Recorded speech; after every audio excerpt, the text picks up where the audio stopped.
আল্লাহ রাসূল সাল্লাল্লাহু আলাইহি ওয়াসাল্লাম হাদিসের মধ্যে বলেন, হে আমার সাহাবীরা,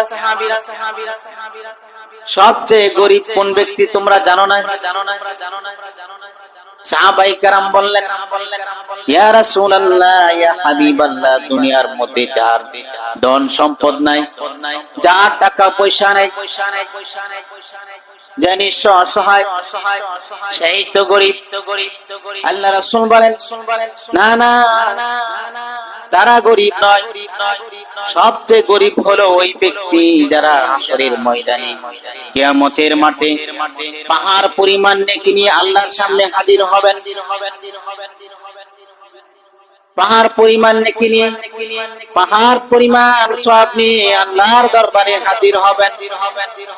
এই মানুষগুলো দুনিয়ার মধ্যে বান্দার হক নষ্ট করেছিল, অন্যের গীবত করেছিল, এর কারণে তাদের হক দিতে দিতে এক সময় এমন পর্যায়ে হবে তার নেকি সব চলে যাবে, কিন্তু তার হকদার বাকি থাকবে।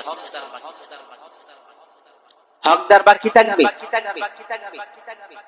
এক পর্যায়ে দেখা যাবে তার কাছে তার নেকি শেষ, কিন্তু এখনো পাওনাদার বাকি।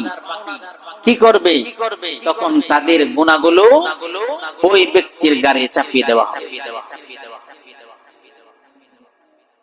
তিনি প্রথমে জান্নাতের প্রতীক ছিল, পাহাড় পরিমাণ নেকি নিয়ে ওই লোকটাই শেষে জাহান্নামের প্রতীক হয়ে যাবে। বান্দার হক দিলে